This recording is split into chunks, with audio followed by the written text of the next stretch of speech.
Hi Scorpio, welcome back to the Astrology 33 channel. This is your May 2021 tarot reading. Thank you to those of you who liked, viewed, shared, subscribed, and donated to the channel. I appreciate all of that.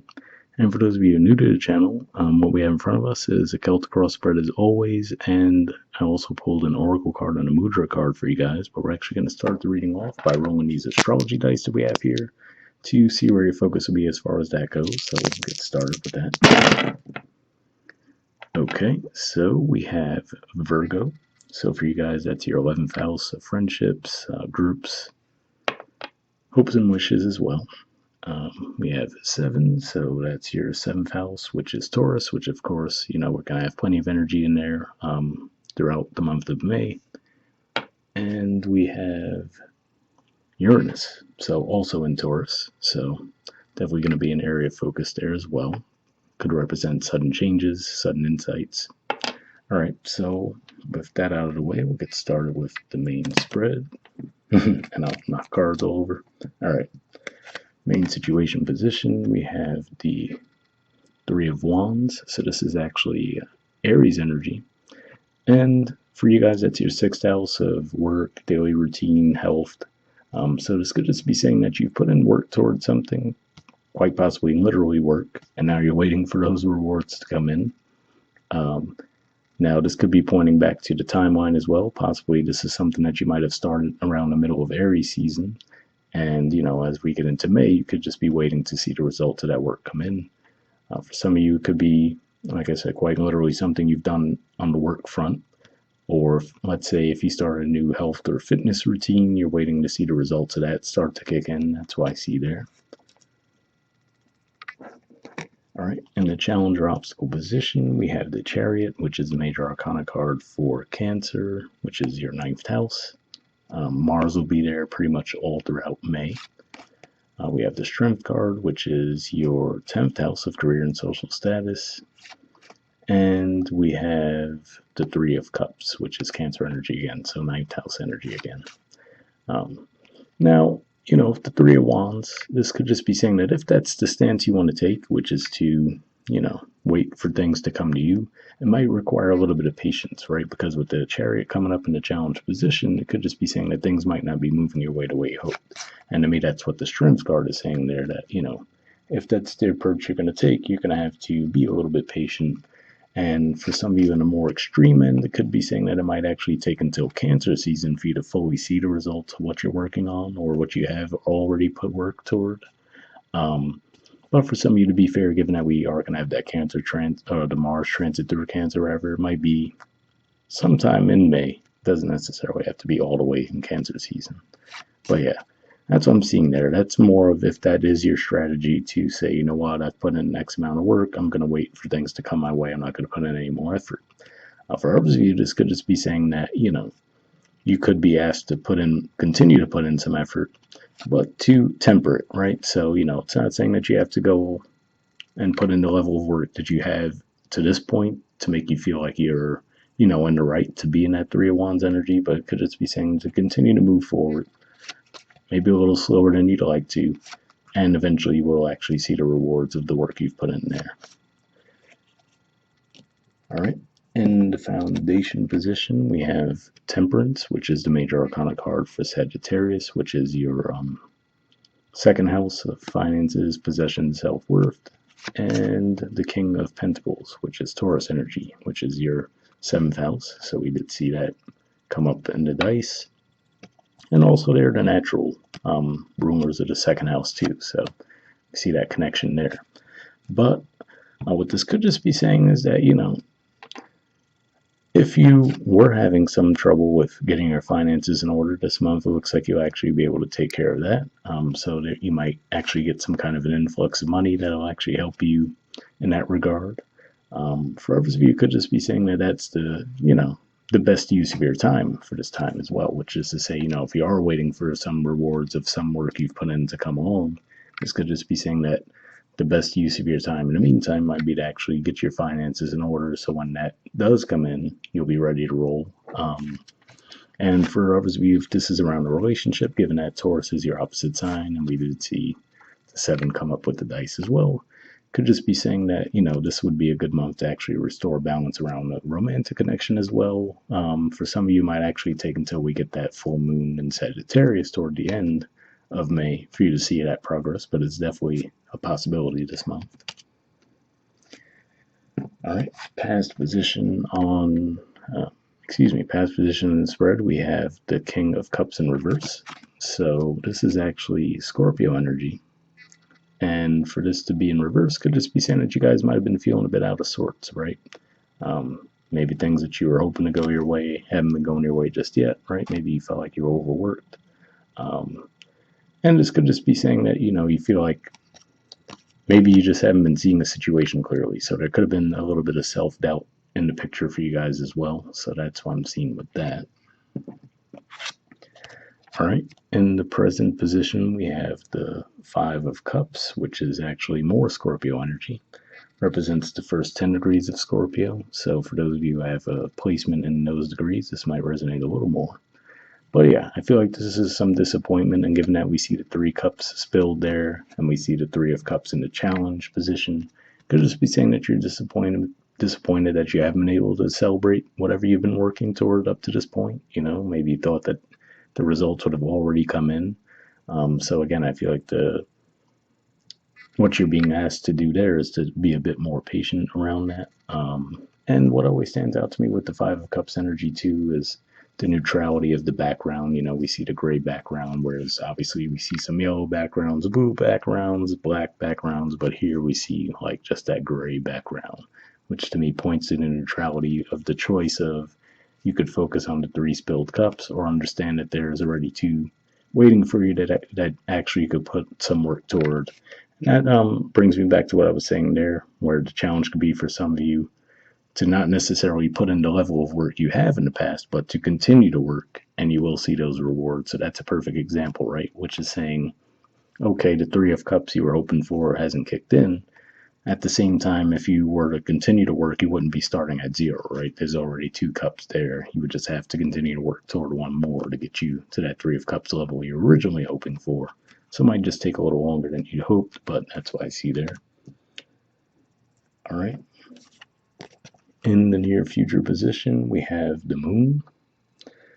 So this could be pointing to that full moon in Sagittarius that we'll have toward the end of the month, since I was kind of picking up on that energy. But to be fair, at the time of recording this, we haven't had the full moon in Scorpio yet. So even though this is a May reading, given that it's in the near future, it could even be pointing to the full moon that's going to be in your sign toward the end of April. So, but either way, what I usually point out with the moon is an example of how I like to think of the energy is if you're in a room you're unfamiliar with and all of a sudden the lights were to go out, right? You might not feel comfortable navigating your way through the room. You might feel like you might bump into something, knock something over, right? Not that anything moved around, but just your unfamiliarity with the environment might make you feel a little reluctant to make your way through it.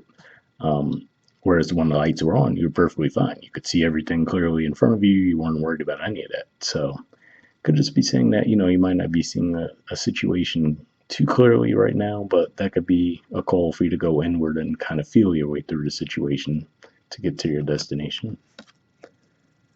All right.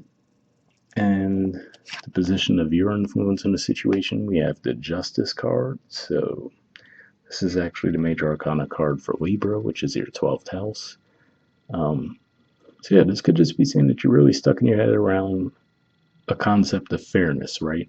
So, like I said, with the Three of Wands energy there, where you're like, all right, I've put in X amount of work. Now it's time for me to get the rewards, right? But it could just be saying you're a little bit too stuck in that. And in a way that kind of lacks the faith that you would actually get it, right? Because you're so stuck on it. Like, all right, well, yeah, you're not seeing the results of that work come in right now, today, but that's not to say they won't be there next week or the week after, right? So could just be saying that oddly enough, especially given that for you guys, Libra is your 12th house, so that could point to a little bit of self-sabotaging energy. You might be so focused on the fairness and the balance, right, that it's actually kind of keeping it away from you in a way. So just be mindful of that. But yeah, if nothing else, though, from a different perspective, this could just be saying that, this is something that you're actually working toward. So it might even be a shift in perspective where you might realize, okay, well, yeah, I feel like I've put in this much. maybe look at the situation from a different perspective and say, all right, maybe I could do more, right? Or maybe the other side has contributed more than I thought, but I just wasn't necessarily seeing it at the time. Things along those lines where you could have that shift in perspective. But yeah, looks like you're definitely locked in on the concept of fairness this month, which is not a bad thing. All right. In the environment position, we have the Hermit. So this is actually the major arcana card for Virgo, which for you guys is your 11th house of friendships and groups. And like we said, we do have the Virgo energy in dice as well. So it's interesting to see that it looks like he's looking toward the moon card, right? And trying to shed some light on it. So on the one hand, this could just be saying that you might have a friend in your situation or a group of friends that might actually, if you reveal them what you're going through, let them know you're not seeing a situation clearly, that could actually come through and really put in the effort to help you get to the bottom of a situation. For others of you, this could be you looking at your friends, right? Like, okay, do I still vibe with the group of friends that I'm dealing with, right? So that's another way it could be playing out. And just really putting a spotlight on that. But, and then of course, some of you could be dealing with a Virgo too, but I'm not picking up on that as heavily. I feel like this would be, like I said, maybe a specific friend or just a group of people that are helping you shed some light on a situation that you might be struggling with a bit. All right. In the hopes or fears position, we have the Judgment in reverse. So in a way, I feel like this is you guys hoping that you don't have to repeat something, right? Now, this can be a fear. So, all right, this could go two ways. So let's say if it is a hope with the Judgment in reverse, to me that's saying that you're hoping that whatever, you don't want something to come back around from the past. So again, you might feel like, well, you know what, I put in all the work I could around the situation. I don't want to have to continue to put in work to get to where I want to go, right? That's one way. For others of you, this could be a fear, though, where you might fear that something you do want to bring back around might be done altogether. I'm not seeing an indicator of that being the case, though. So, especially, like I said, with the temperance in the foundation position, looks like there's definitely the possibility for balance. And I don't see anything as a complete loss here. So, if that's what you're worried about, I wouldn't necessarily be too worried about that this month. But yeah, that's what I see there. And in the outcome position, we have the Star. So, this is actually the major arcana card for Aquarius, and that's your 4th house of home, your family, your roots. So, this could actually be saying that that's the key, right? To just stay close to home this month. Spend some time at home, just nurture yourselves, take some time away, especially if you have been putting in a lot of work, right? So that could be one way this is playing out. For others of you, though, this could also be saying that this is reassurance that you're on the right path. So if that's what you're really doubting, right? So, and that could be why you might be feeling that bit of impatience or feeling like, oh, those 3 cups have spilled. What am I going to do, right? You might get some reassurance this month that'll actually show you that you're on the right path. Maybe not in the timing, right? We're not to the level of the Sun card yet, which would be 19, but you're at 17. You're, maybe some of you even went through a tower moment, given that we do see the tower at the bottom of the deck. But of course, this is the card that comes after that. So, like I always point out to people, to me, the tower is like the tower with the stars, like that dissolution of ego, right? So, okay, whatever you thought the way something should have unfolded didn't unfold the way you hoped. But the positive of that is after that, we see the star card, which shows that it's that reassurance that you're on the right path. So, whatever this was might not have been something you should have been working towards, and that, of course, could take some time to recover from, but you'll get that reassurance that you're on the right path. And the good thing is, too, beneath that, we do see the Wheel of Fortune. So, and speaking of which, the Wheel of Fortune representing Jupiter is actually going to move from your 4th house of Aquarius into your 5th house of Pisces. So that could definitely feel like a lighter energy when you feel that transit as well. All right, so moving on to your Oracle card, we have Time to Go. There's the artwork, and the number is 45.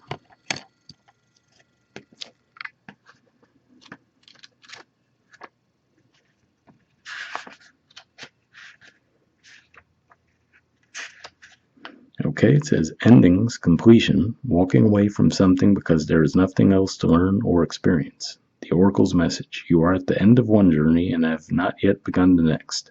This is the moment to bless your experience thus far. Take stock of what you've learned. It's time to move on to new experiences and a new way of being. There is nothing left for you to do, be, or experience in your present circumstances. Take the risk and move on, even if you need to be in transition for a time. Your destiny is calling you. So, interesting message there. Where did it go? It says, it's time to move on to new experiences and a new way of being. That could be part of what this is about for you guys too. And like I said, it could definitely be a delay around that either way, even if that is what you're being asked to do. But with that star card, like I said, I feel like you're going to get reassurance anyway that the path that you're on is the right one. So definitely keep an eye out for that. All right, the relationship message says it's over, or at the very least, the form this relationship has taken is no longer of service to you or the other person. This is a time of letting go, of knowing that the journey has come to its conclusion. That doesn't mean anything is lost. Although this card could speak to a breakup, drifting apart, or the end of a soul contract, it is more about release than destruction. Remember the saying, if you love something, let it go. If it comes back, it's yours. If not, it never was. Endings are always a sign of new beginnings. If you want something deeper, walk away. All right, so, I wasn't getting a huge one-to-one relationship vibe in this reading, but, if that's what you guys were looking for, hopefully that message resonated. And worst case, I'll be doing the love readings next week, so you could check that out. The prosperity message says the message is clear. The path you've been on with your work, creative projects, and business alliances have come to an end. You will not find the success you desire by continuing with what is now in front of you. This is an auspicious sign because there is no choice that will benefit you other than risking stepping into the unknown. It is time to walk towards something new. This card also pertains to the more neutral concept of completion. You've finished your task and can rest assured that this ending will open up a powerful new avenue of opportunity, even better than any you can imagine. You have done all you can. Now trust that Spirit keeps the plan moving forward. Fortune requires you to conclude this chapter of your life, and remember that when you close one door, another opens. All right, interesting message there, because that gives me a slightly different outlook on these cards that we saw in the challenge position, which is to say when it says, where'd it go? You have done all you can now. Trust that Spirit keeps the plan moving forward. So that could be a way that this message is coming across too with the Three of Wands, which is to say, having a little faith that you did put in the work, right? And again, with the Spirit moving things forward, that could be what the Chariot's pointing for. But this is just saying that if that's the case, with the Strength card, you might still need a little patience, Understand, I guess, the work you've put in that hasn't gone to waste. It's registered, right? But you might have to just be a little patient. Understand that, yes, the universe will move those things forward, but maybe not at the speed you're hoping for. So if you're a little bit patient, you will still reach that point where you're able to celebrate the successes of the work you've put in. So that's one way I can see that playing out as well. Hopefully that resonated with you. All right, and lastly, we have a Mudra card. So the Mudra you guys got this month is the Mandala Mudra. There it is there. And the keyword for it is vision. All right. And see if we could, there we go. So get everything in a frame. So if you guys want to pause it or take a screenshot to read what it has to say, you can. But under benefits, it says awakens supreme devotion and enlightened attitude, improves concentration, evokes insight into the transitory nature of all things, serves as a physical expression of your own original nature. So if that sounds like something that you think would be beneficial for you guys, we'll put the name of the Mudra in the description video as always. We'll wrap up there and I'll see you all next month. All right, bye.